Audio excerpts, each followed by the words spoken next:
What is up, basement comrades? Welcome to the channel. Today we're going to be talking about the Zastava ZPAP M70. As you know, Sparky is not here in the basement. Go tell him in the comment section to come to the basement. Go comment on his Instagram. Yeah, go comment on his Instagram. Man doesn't post. We're going to be doing, like I said, the ZPAP. I was not aware when buying this gun that there was an AK cult following. I should have expected it. So don't freak out. I was really not ready for it.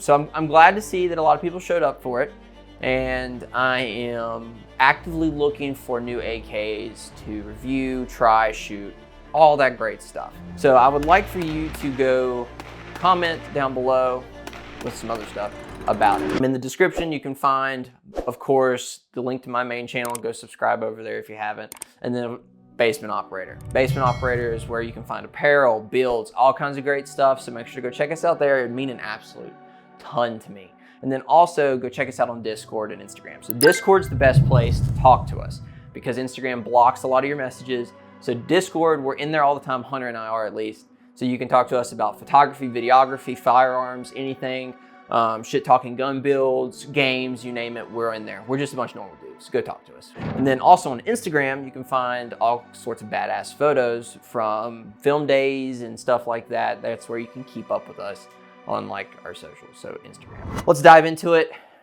Song recommendation. So this is a two-parter right here. One, I'm just going to tell you to listen to the whole album. So this is Jon Bellion, The Human Condition. Awesome album, insane. And then my favorite song on the album is the outro, and it's The Hand of God. And it is basically a compilation of all of the songs on the album into one song. It is badass, it is great. It's not rock, it's more pop-ish, but it's different. And I really recommend you go check out.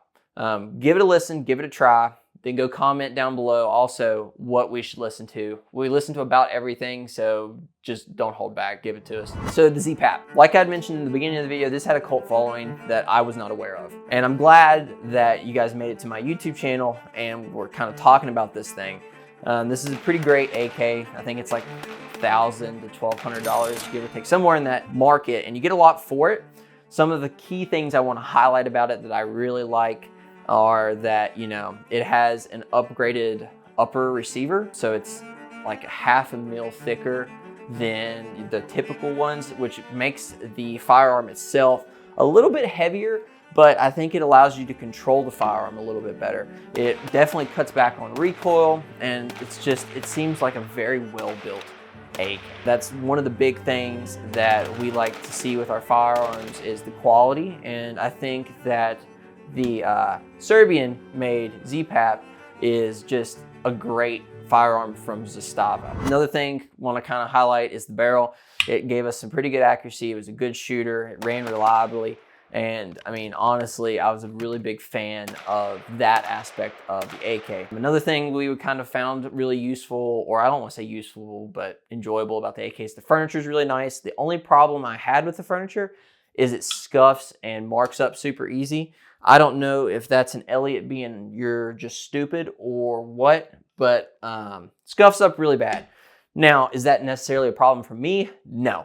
But if you're buying this thing to be a safe princess and you get pissed when there's a single scratch on your AK, that is one thing that we noticed, that like throwing it in and out of trucks or doing stuff like that, this thing scuffs up really quickly. Not a big deal for me, but might be a big deal for you. And I just want to let you guys know that that's one of the things we saw and found during our review, is it gets dirty quickly. And I don't really know a good way to fix that without taking all the parts off and sanding it and making it pretty again, or just buying new parts. So I don't know if that's that big of a deal. I'd love to know what you guys think in the comment section though, because it's one of those things that I'm just unfamiliar about really on the AK platform world. We only have a handful. Back here we have only 2. Sparky has 1. So we're kind of noobs to the AK realm. And that kind of brings me to another point, is what should we be looking for? What should we be trying to get our hands on? What should we be shooting? I'd love to hear what you guys have to think. I'd also like some suppressor recommendations for AKs. This is the Dead Air. We've actually had some issues with a lot of our Dead Air stuff. Not that it's like they're bad suppressors. We've really had a bad issue with the K. And then we had a strike in this one, actually with this gun. I don't know if I put it on wrong. I might be retarded. There's a very good possibility of that. But it did happen, so I'm not really quite sure what to do. Whether, you know, new suppressor or new types of suppressor. I know it can be concentric issues with the thread pitch and stuff on the AK. I'm very well aware of that.